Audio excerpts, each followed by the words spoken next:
everyone, welcome to the show.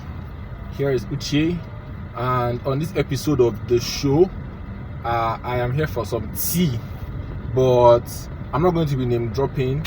I'm not going to be calling any specific names, but I'm just going to be talking in general why you should be wary of Lagos developers. And recently somebody hit me up and he told me he actually bought an untitled land, and he was now telling me how they were waiting for the excision and everything that happened.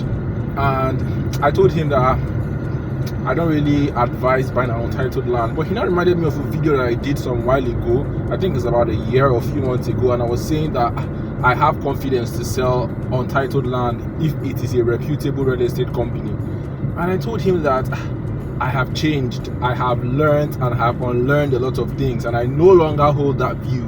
Because forget the drone photography, forget the Instagram posts, Instagram photos, all the filters. The truth of the matter is that there is a lot that goes on in the back end. And when it comes to real estate development, especially in Lagos, you should deal with each project on a per case basis, not on a company or, oh, this developer is reputable, or this developer has name, or this developer did this, or this developer did that. Because a lot of them take advantage of customers, take advantage of people, and they have various antics. And some people will say, oh, it's probably not illegal but unethical.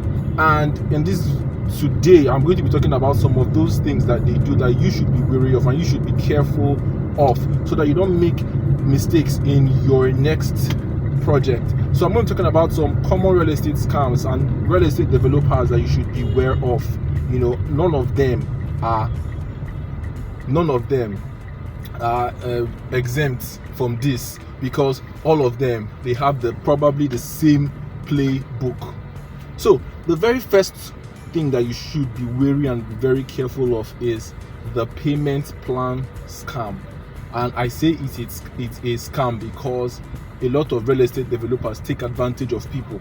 And you know, when it comes to payment plans, you know, you have to be very careful. Anything outside of 6 months, when it's going to 8 months, when it's going to 9 months, it's going to 12 months, 18 months, 24 months, most of the time, you know, countless people have this issue that most of the time they would have sold the units that you wanted to get, or the plot you wanted to get. If it's a housing unit or a plot, they would have sold it to another person, the highest bidder. Because let's say it's 60 million naira, they say, okay, if you're going to spread it in 12 months, it's going to be 70 million naira you're going to pay in interest. By that 12 months, it's possible that property is 80 million naira or 90 million naira. Somebody comes probably at the 6th month and says, I have outright, and you're still paying small, and you're probably even struggling. These real estate developers will just, and they don't even really trust you again for you to hold your part of the bargain. And then there are countless issues, and when it now comes to the fact, okay, give me my land or give me my unit, they'll tell you, okay, we have another one at this place.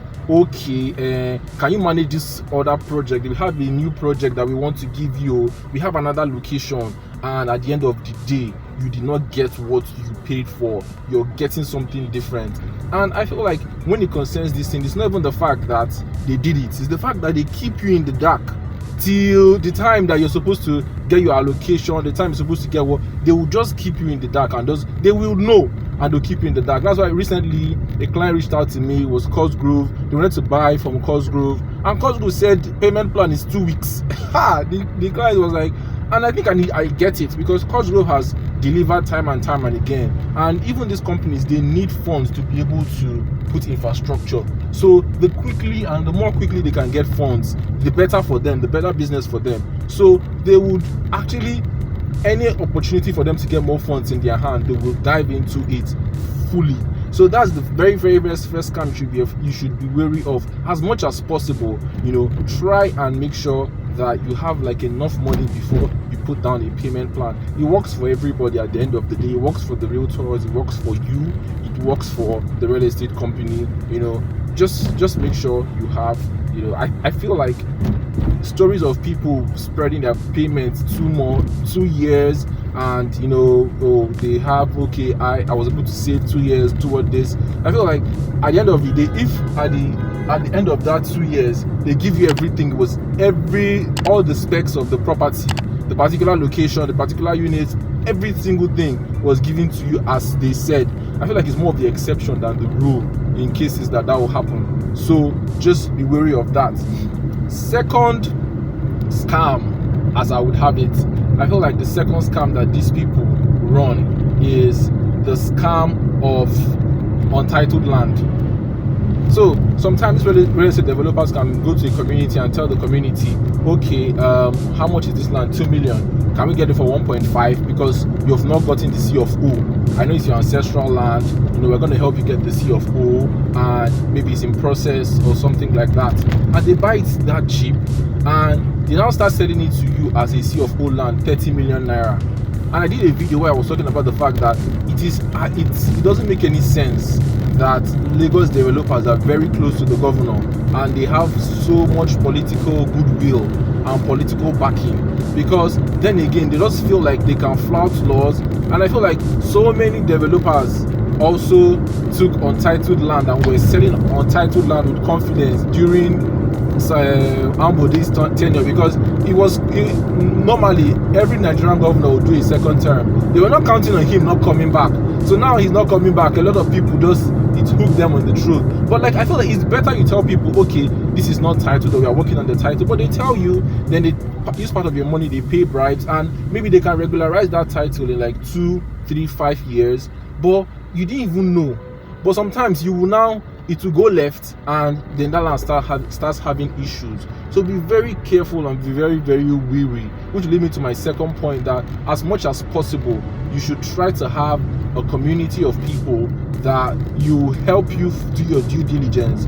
Because most times as realtors, there's a new project in the market and we advertise it, somebody hits us up, probably they've even worked with that developer before, and then we give them all the details. They keep calling, then you send them the FAQ, you send them the brochure, you send them everything that they want to send, and then they just cut you out of the deal and they go directly to the real estate developer, and they're like, why would I even use a middleman?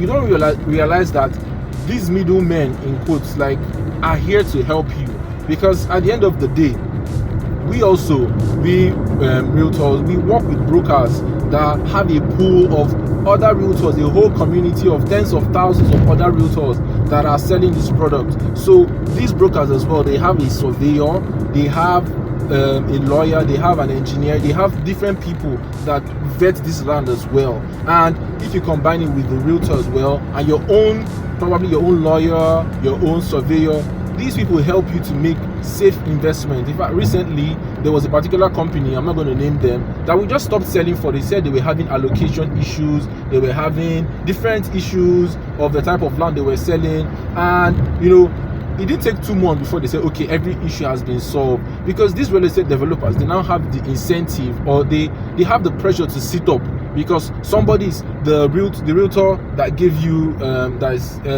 that is telling you about the property. They can fight for you. Maybe you're having allocation issues. If you're having from as little as an issue from the tap in your compound is not running, to title or allocation issues, you have a whole community of people fighting for you. But if you go alone and you're dealing with the realtor, you're dealing with the developer by yourself, these developers, they have lawyers on retainers, they have people that make sure that even if you want to litigate at the end of the day, the contract of sale, everything about it favors them. So you just be a lone ranger fighting for yourself if there's any issue. So it's always best to have a community of people, realtors, lawyers, people helping you when you're dealing with this developer. You know how the story goes, when you're eating with the devil, you have to use a long spoon. And I'm not calling developers devils, but the truth about the matter is that even any business in Nigerian businesses, they just lie. They like to take advantage of people. I had a Wi-Fi company that they knew they could not come on Thursday. My Wi-Fi went out on Thursday. They knew they could not come. They started lying to me that I should expect them Friday 10:30. The whole of Friday I kept calling them, they didn't come. Eventually they told me at 5, Are we sure we're going to make it? And let's just make it tomorrow. And my problem is that you knew from the get-go that you couldn't make this, but why didn't you tell me? Why wouldn't you come out and be straightforward? These people, they will not really be straightforward, and they will not tell you so many things. So you need to have a community of people helping you, fighting for you, so that in the eventuality that you run into any problems with your developer, with the real estate company, you have people that help you. So these are some of the antics that developers use. There are so many more of them, and if you go and meet a realtor, if a realtor has sold a property, there are some privileged information that we have that we probably cannot even come online and just say, oh, this property, this thing has this issue. Or even the developer may be working through a particular issue, maybe allocation issue, maybe title issue, and maybe the realtor is managing with other clients, managing that particular issue with other clients. You will not know, but you will just say, okay, give me all the details, and they give you details, you go directly. But you can ask this realtor, they have their ears on the ground. Oh, this thing is like this, so this is like this, so we can help you. Or this is like this, so be careful before you make this. But if you just go by yourself and say, I know this developer, at the end of the day, wherever you see, you collect, or you just collect it like that. So even if a realtor has not even sold a particular property, he can ask his colleagues, okay, what do you think about this stuff? Make sure at the end of the day you're protecting yourself, you're protecting your investment, because man Nigerian businesses, and I get that it's hard for them. I get that there are lots of issues that they deal with, but at the end of the day, just be honest with your customers. I feel like honesty goes a long way. It's better you tell me that I think we can face this problem down the road, than for you to just keep quiet and look like everything is okay. And at the end of the day, when I want to take my unit, it does not make sense that somebody has probably paid 2 years ago and they come back to Nigeria and they are renting an apartment, they are booking a hotel, they are booking an Airbnb, a short-let apartment, because their apartment is not ready, but you told them it will be delivered so and so time. These kind of things are what you deal with these developers, because they are not always forthright. So protect yourself, protect your investment, and avoid these things. Work with a community, have a community fighting for you, have a community egging you on, have a community leading you to safe investments. And so if you want to invest in Lagos, if you want to have any property, contact me for your property needs. We believe that owning a property should not make you lose sleep. So we are committed to giving you the very best property recommendations and insider real estate gist. So thank you for listening. This is Uche Philip Emori from Ownahome.ng. Here at Ownahome, we believe that owning a property should not make you lose sleep. So we are committed to giving you the very best property recommendations and insider real estate gist. So I'll see you next video. Bye bye.